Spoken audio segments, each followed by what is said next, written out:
মানুষ মানুষের জন্য। এই বাক্যটা শুধু কথার মধ্যেই আটকে আছে। আজও জাতপাতের দেওয়ালে আটকে আছে অনেক প্রাণ। ঋষি পড়লে অসহায় প্রদীপ বিশ্বাস, যিনি জীবন মরণের লড়াই করছেন চিকিৎসার জন্য, তার গল্পটাই আজ আমরা জানাবো। চলুন শুনে আসি এক অবহেলিত মানুষের হৃদয়ে ছোঁয়া বাস্তবতা। খুব অবহেলা আছি, বিপদগ্রস্ত। আমি একজন হার্টের রোগী। হার্ট, গ্যাস, ডায়াবেটিস, চর্মরোগে আজ দীর্ঘদিন ভুগতেই মনে করেন আমাদের অর্থ সম্পদ যাই ছিল তত খরচ হয়ে গেছে। এখন দর্শক মিলে যদি আমার কিছু দয়া করেন, আমি বাচ্চা কাচ্চা নিয়ে তাদের চিকিৎসায় ভালোভাবে একটু বাঁচতে পারি, 2-4 দিন ভগবান যাই হোক দুনিয়ার আলো দেখতে পারি, চিকিৎসা হতে পারি, সেই ব্যাপারে সবার কাছে আমার আকুল আবেদন। আমি তো আজ 6 মাস অসুস্থ। ডায়াবেটিস আছে প্রায় 10 বছর হয়ে গেছে। ডায়াবেটিস, গ্যাস 10 বছর হয়ে গেছে। রেগুলার হার্টের সমস্যা ধরা পড়ছে 2 বছর। কিন্তু গত ফাল্গুন মাসে যখন অসুস্থ হয়ে পড়েছি, তার আগে লোন নিয়েছিলাম 1 লক্ষ টাকা। সে 1 লক্ষ টাকা লোন নিয়ে মনে করেন যে আর কাজ কাম করতে পারছি না। ওই টাকা দিয়েই এবং তো চিকিৎসা হয়েছে না পাইলে এর মাঝে 50,000 টাকা ফিরে লোন নিয়েছি এই গ্রামীণ ব্যাংকের থেকে নিয়ে। তারপরে আর কি আপনার এই যশোরে জেনেসিস হাসপাতালে ডাক্তার দেখাইছি। তিনি বিভিন্ন প্রকার টেস্ট মেস্ট করে 12,000 টাকা মতো নিয়েছে। নিয়ে বললো কি যে আপনার হার্টের সমস্যা, আপনার খুব অতি সাবধান থাকতে হবে। আর যদি কোনো সময় আমার একটা সমস্যা বোধ মনে হয়, সঙ্গে সঙ্গে নোয়াল হাসপাতালে ভর্তি হবেন। ওই আবু নাসেরের ডাক্তারের কথা শুনে ভালো শুনে ওনাদের দেখাইছে। উনিও দেখে বলেছে তোমার হার্ট কন্ডিশন, হার্টের যে অবস্থা, তাতে তোমার চিকিৎসা হতে হবে, উপর আল্লাহ ডাকতে হবে, ভালো মন্দ কপাল। হ্যাঁ, হার্ট ভালো আছে 38%, আর সব নর্মাল। এই কথা বললে ওনার কাছে ডাক্তার দেখাইও আমরা সুস্থ হতে পারি নাই। সুস্থ না হওয়ার পরে ফিরে আবার নড়াল দিয়ে ভর্তি হয়েছি। অসুস্থ হয়ে পড়ি মরার কায়দা। রাত্রিবেলায় আমার ছেলে মেয়ে সবাই নিয়ে নড়াল নিয়ে গেছে কান্দা কাটা করে। নড়াল নিয়ে ভর্তি করার পরে আমাদের নড়াল থেকে বললো যে আমরা পারবো না, আপনার সমস্যা মেলা, আপনি খুলনায় হার্ট ফাউন্ডেশনে চলে যান অথবা যশোর চলে যান। তারপরে আমরা খুলনায় যাইয়ে 250 বেডে ভর্তি হলাম। ভর্তি হয়ে 1 দিন 1 রাত ছিলাম। 1 দিন 1 রাত থাকার পরে আমার ছোটো ছেলেটা এসে আবু নাসেরে টিকিট কাটিয়ে ওখানে বললো যে আমার বাবা খুব অসুস্থ হার্টের দিক থেকে, তো আপনারা আমাকে একটু আমার বাবার যদি চিকিৎসা করতেন তাহলে হয়তো আমার বাবা হয়তো বাঁচত। এই আশা নিয়ে আপনার কাছে আসছি। তারা আমার ছেলের করুন কাহিনী দিয়ে আমাকে ভর্তি করে নিল। ভর্তি করে নিয়ে বেলা 3টের সময় ফোন দিল। ফোন দিলে আমরা ওইখান থেকে আইসে আবু নাসেরে ভর্তি হলাম। ভর্তি হয়ে সেখানে ছিলাম 1 সপ্তাহ। থাকার পরে সেইখান থেকে আমার বলেছে যে আপনি এনজিওগ্রাম করেন। এনজিওগ্রাম করলে আপনাদের কি সমস্যা দেখা যাবে। তাই আমি বললাম এনজিওগ্রাম করে কী হবে স্যার? এনজিওগ্রাম করে আপনার যদি মেলা সমস্যা হয় তাহলে দেখা গেলো কোনো শিরায় আপনার হয়তো রিং ফোলাতে হতে পারে। রিং ফোলালি তাহলে হয়তো আপনি সুস্থ হয়ে গেলে ভগবানের কি হয়তো কাজ কাম করে খাতে পারবেন। আমি বললাম রিং ফোলাতে কত টাকা লাগবে? ওইখানে এক ডাক্তার বললো যে আপনার রিং টিং দিয়ে টিয়ে প্রায় 3 লক্ষ 3.5 লক্ষ টাকা লাগবে যদি রিং ফোলানো লাগে। আমি রিং যে কয়টা লাগবে তা আমরা জানতে পারতেছি না দেখে। 2টাও লাগতে পারে, 3টাও লাগতে পারে, দেখলাম মোটে নাও লাগতে পারে, আমার 1টাও লাগতে পারে। কি লাগবে 3 থেকে 3.5 লক্ষ টাকা গুছাইয়ে ম্যানেজ করে নিয়ে আসতে হবে। তো এখন আমি বললাম যে স্যার তাহলে আমার রিলিজ দিয়ে দেন, আমার চিকিৎসা আমার তো কোনো কায়দা নেই, আমি গরিব মানুষ, এত টাকা কোথায় পাবো? আমার 2টা ছেলে ঠিক আছে, তারা একটু এই পুরন জুতো হেরে খায়, আমার নিয়ে খুব কষ্টে জীবন কাটাচ্ছে। মাঝে মধ্যে দেখা গেলো আমাদের 8 দিয়ে কালেকশন করেছি। ভাই আমি গরিব মানুষ, চিকিৎসাতে হচ্ছে আমার খাতে দিতে পারতেছি না, আমার কিছু সাহায্য করো। সবাই দেখা গেলো 20টা 10টা 5টা দিয়েছে, তাই তুলে আইনে তাই দিয়ে কিছুদিন ডাক্তার দেয়, কিছু ওষুধপত্র কিনে কেটে খাইছি।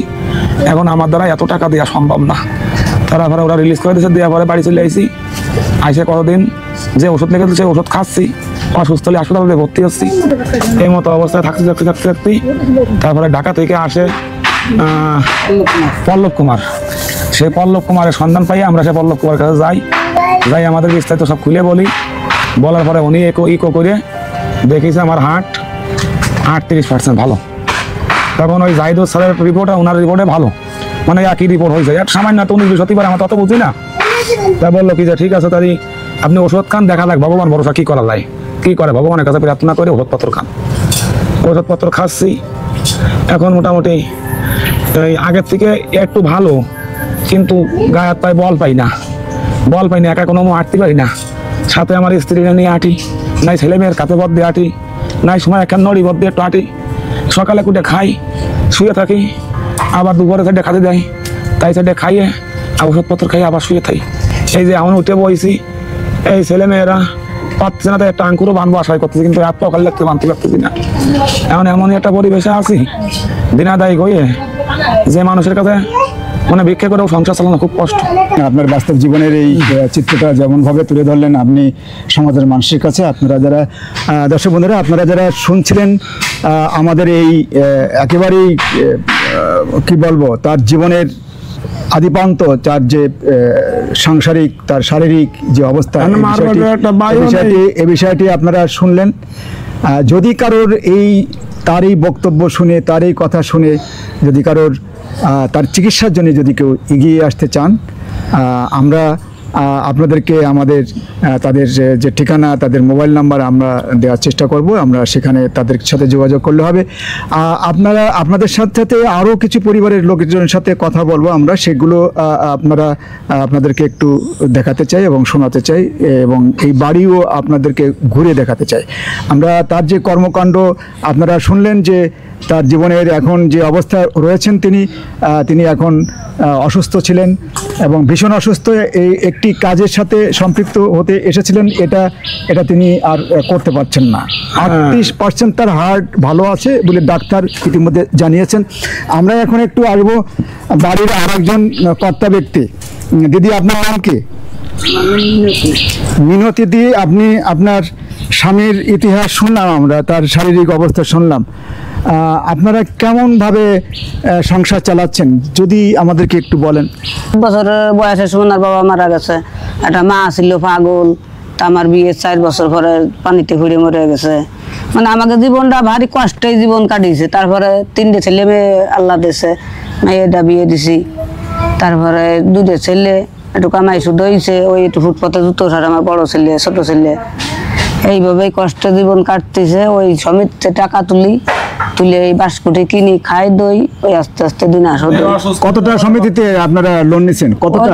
1,70,000 টাকাটাই, মানে গ্রামীণ ব্যাংক আর জাগরণী চক্রতে। তারা কি আপনাদেরকে লোন পরিশোধ করার ক্ষেত্রে কোনো মানে খারাপ ব্যবহার করে? না, আমাদের সাথে কোনোদিন খারাপ ব্যবহার করে না, কোনোদিনও খারাপ ব্যবহার করে না। কোনটা খুবই ভালো। আপনারা এই যে আঙ্কুরো বানাচ্ছেন, এই আঙ্কুরো বানায় কত টাকা আয় হয় আপনার সংসারে? প্রত্যেকদিন তো আর বিক্রি হয় না। না, ওই 8 দিন একটু বিক্রি হয়।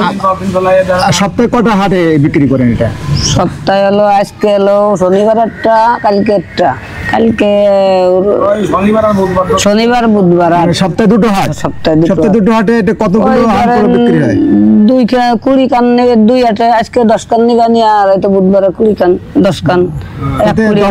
10 খানে কি রকমের লাভ থাকে আপনাদের?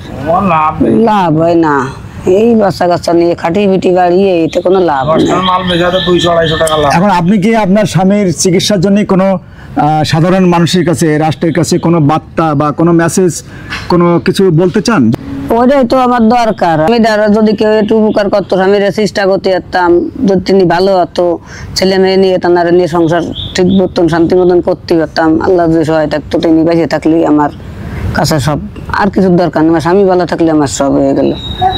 দর্শক বন্ধুরা আপনারা শুনছিলেন, আমরা এখানে রামসিদের পূর্বপাড়া আমরা একটি পল্লীতে এসে কথা বলছিলাম। প্রতি বিশ্বাস উনি একজন হার্টের রোগী, আপনারা তার কথা শুনেছেন। আমি তার স্ত্রীর সাথে কথা বলেছি, স্ত্রীও তার কথা বলার চেষ্টা করেছেন। তাদের কি ধরনের আয় ইনকাম এবং তাদের অর্থনৈতিক কী অবস্থা সে বিষয়ে আমরা দেখেছি। হয়তো আপনারা দেখছেন এখানে এই বাড়িতে ঘিরে এখানে ওনারা এই যে আঙ্কুরা বলে, এটাকে আমাদের এলাকায় আঞ্চলিক ভাষায় আঙ্কুরা বলা হয়, আপনাদের এলাকায় কি বলে আমি জানি না। এটাকে মুরগি যারা পালন করে সেগুলোকে ঢেকে রাখার জন্য এগুলো করা হয়। এরকমের আঙ্কুর উনি সপ্তাহে 2টো হাটে এরা বিক্রি করেন। 20টের মতো মোট সপ্তাহে তাদের উৎপাদন হয়, 2টো হাটে 10-10টা করে বিক্রি হয় এবং তাই দিয়েই তারা সংসার চালায়। এবং 2টি ব্যাংক থেকে, একটি ব্যাংক গ্রামীণ ব্যাংক, একটি এনজিও থেকে তারা লোন নিয়েছে। সেই লোনের টাকা কিস্তি পরিশোধের মধ্য দিয়ে তাদের এই সংসার, দুটো ছেলে, দুটো বউ, ওনাদের বাচ্চা কাচ্চা আছে। এই নিয়ে মোটামুটিভাবে এই রামশিদের এই পূর্বপাড়ার এই পল্লীতে প্রদীপ বিশ্বাসের এই সংসার চলছে। সে জীবন মরণটা একটি ওখানে রোগে ভুগতেছেন। যদি কোনো হৃদয়বান ব্যক্তি থাকেন, কোনো মানবিক ব্যক্তি থাকেন, এই মানুষের কাছে, এই মানুষের চিকিৎসার জন্য যদি কেউ এগিয়ে আসতে চান, আপনারা সবাই এগিয়ে আসতে পারেন। আমরা এই প্রদীপের নাম, ঠিকানা এবং মোবাইল নাম্বার আমরা দেবো, সরাসরি তাদের সাথে যোগাযোগ করতে পারেন। দর্শক বন্ধুরা, আজকের এই বিষয়টি নিয়ে আপনাদের সামনে তুলে ধরার চেষ্টা করেছি। যদি কোনো বিষয় আপনাদের জানতে ইচ্ছা করে বা তাদের এই পরিবারকে সহযোগিতার যদি মানসিকতা আপনারা পোষণ করেন, তাহলে যোগাযোগ করতে পারেন আমাদের সঙ্গে। ইভেন দ্যাট প্রদীপের সঙ্গে প্রদীপের নাম্বারটা আমরা দিয়ে রাখবো। ধন্যবাদ সকলকে আমাদের সঙ্গে থাকার জন্য।